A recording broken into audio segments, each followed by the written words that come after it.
Pepe looked suspiciously back every minute or so, and his eyes sought the tops of the ridges ahead. Once, on a white barren spur, he saw a black figure for a moment, but he looked quickly away, for it was one of the Dark Watchers. No one knew who the Watchers were, nor where they lived, but it was better to ignore them and never show interest in them. They did not bother one who stayed on the trail and minded his own business. Well, there you go.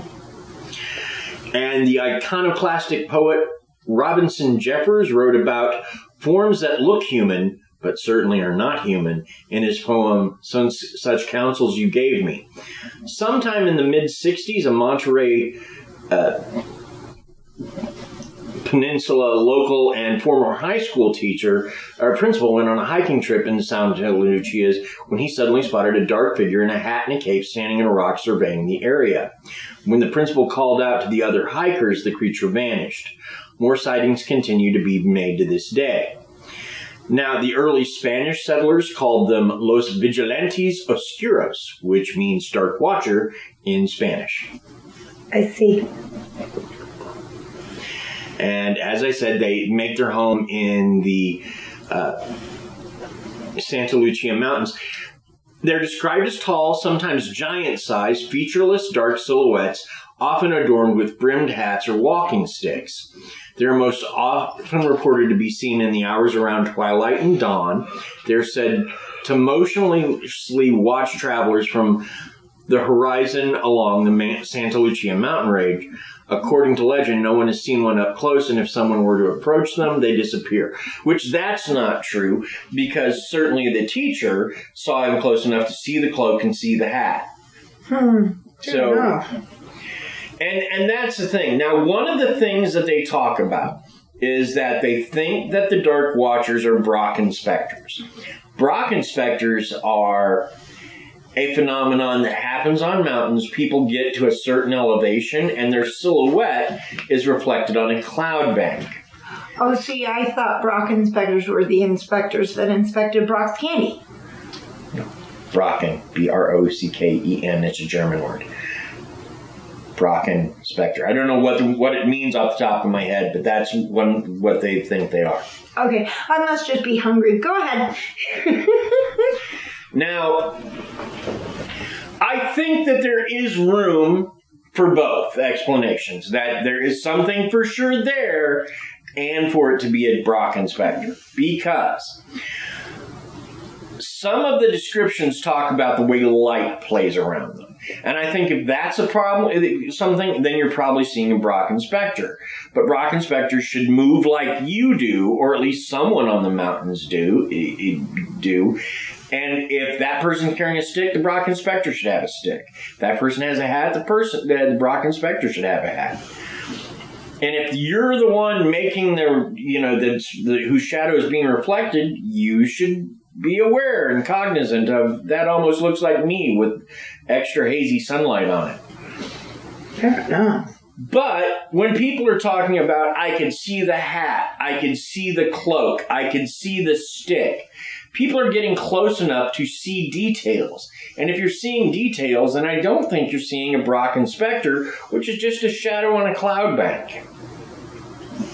And shadows are not known to have a lot of details.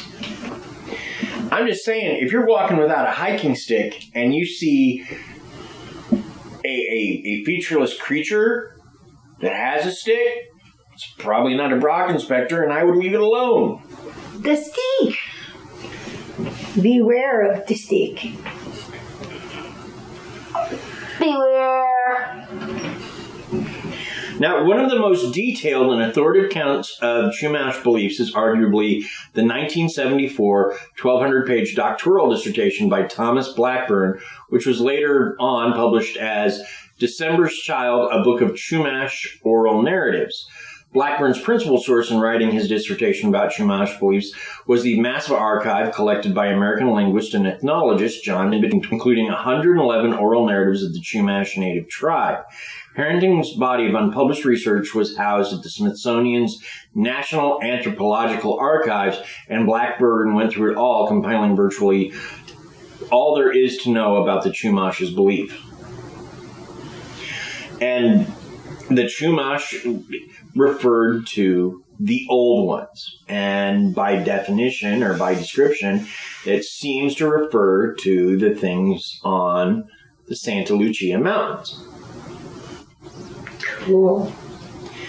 And the thing is lots of these people, the Dark Watchers, are still seen to this day. Now, it's one of the only places in the world Dark Watchers are seen. The Harz Mountains in Germany, there is a similar phenomenon, but that does seem to be largely Brocken specters, because they're these hazy shadows that are sort of free floating. Yeah. Whereas in the Santa Lucia Mountains, it's a pretty distinctive thing, a Dark Watcher. It's got a hat, it's got a cloak, it's got a stick. Some of them don't have sticks, but hats and cloaks seem to be de rigueur. The order of the day, as it were. So,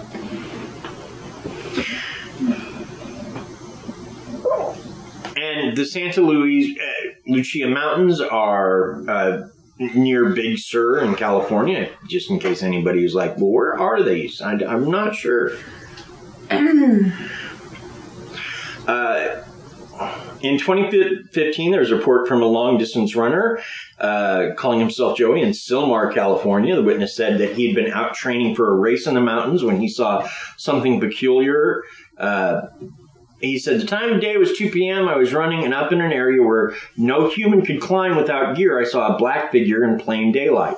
I'd never seen anything like it up in the mountain. It was darker than dark. Could not explain it. A year passed, and today, again, January 24th, I saw it again in the same spot. Weird. There was a report from a witness from Ojai, California, who was out hiking the mountains when he came across something very bizarre indeed. He said, I was hiking up on a remote trail up the 33 in Ojai. I was about an hour up the mountain, no people, no cars in sight as I was hiking. I had this eerie feeling I was being watched. I looked up at the top of the mountains. It was a black figure. I waved jokingly, not really thinking the object was a person. It waved back. Thinking I was mainly tripping or that it was a tree waving in the wind, I took a puff off my cigarette, only to see the figure blew out a plume of smoke as well. I started seeing it flowing, and I say flowing, almost floating vertically. I ran like hell back to my car, spraining my knee in the process. Now that, to me, sounds like a Brocken specter. Because it mirrored him. What he did, it did. And I think if it's mirroring you, chances are you're dealing with a reflection there. I can see that. So,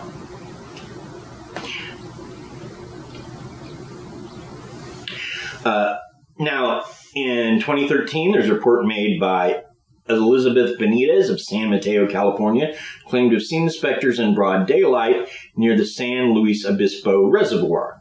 She would say of this encounter, I remember one day my friend and I were coming back from Los Angeles. We passed the San Luis Obispo Reservoir, and as we drove on the road, I saw something in a distance down at the end of the mountain. It was a really big human figure, but it wasn't. It had a black cape, kind of like the Grim Reaper, and it was leaning over, holding onto a staff at a puddle of water, or so that is what it seemed at a distance. It was in daytime, too, so I could identify it wasn't a person. Even in mid-light, he was very black and reminded me of a raven.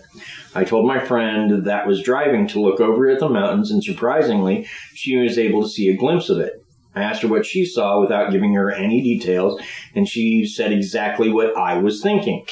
She only looked at it for about 5 seconds, but she was able to see it. She almost lost control of the car when she looked away at it, and I begged her to go back and see it, but she was very tired of driving already. Which, I don't know whether she was tired of driving or just like, you out your mind, woman. yeah, you know, they had driven through LA traffic, so I'm sure they were tired. I ain't, yeah, but I ain't turning around to go back and look at some dark figure in the mountains. I think you'd have to be pretty kooky to go doing that nonsense. That sounds like the start to a great horror flick. Like Carla Cookie? Now, I found this on Reddit. Again, I do not speak for its truth because it's on Reddit, but here we go. Many years ago, I was with a friend driving through a dirt field here in Moreno Valley near Alessandro, near what I believe were old abandoned barns that I always had heard were haunted when my friend's car broke down. It was dusk at best, and there was no way we were going to make it out of the field before it was pitch black, and instead of getting retardedly lost, great word. Well, you did say it was from Reddit. And or hurt in the dark, we decided to sleep in the car and set out in the morning to go get help and to tow the car. It was way before the days everyone having cell phones and quick help. As we were killing time in the pitch black now, we were hanging out inside and outside the car, killing time, sharing smokes, and we started to distinctly see what looked like black shadows evenly distributed, completely encircling us.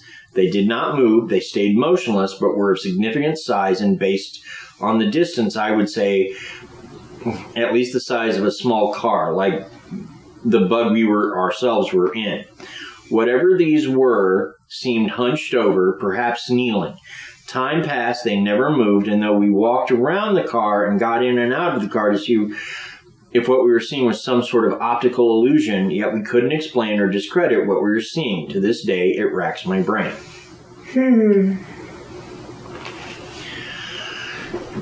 So that's a handful of Dark Watchers. Yes. So they're basically just creepy, paranormal type peeping toms. Or they're creatures that live in these mountains that are watching humans for reasons? I don't know. But I know that there are, like, hikers who you think would be used to Brock inspectors. People that usually go to mountain trails, see them and are freaked out by them. But and I'm not going to say... You know what? That's just going to make me sound... I'm going to shush now. And that's going to make me sound crazy. Honey, we don't do that on this show. We say what we think. Okay, well, what I was going to say was, so personally, I've had an experience where I have had to drive through California under very stressful circumstances and very little sleep. And whether it be the lack of sleep or the stress or the roads in California, they're all different elevations and heat and cold and different. So many different areas in California, but I know that I have had times on the road in California where you swear that you see things, and is it a trick of the light? Is it being awake too long? Eye strain? But I would swear that things were popping up in the road in front of us when we were driving, but I've always marked it up kind of to the exhaustion at that point in time, but could be any number of things because California is a very interesting state with just about, as Krysta said in her facts, you have both the highest point of elevation and the lowest point of elevation, and I believe just about every single type of weather and land that we have in the United States, you can find somewhere in the state of California. Everything from swampy type areas to mountains to desert to forests and Oh, yeah. lakes, and I mean everything in the state.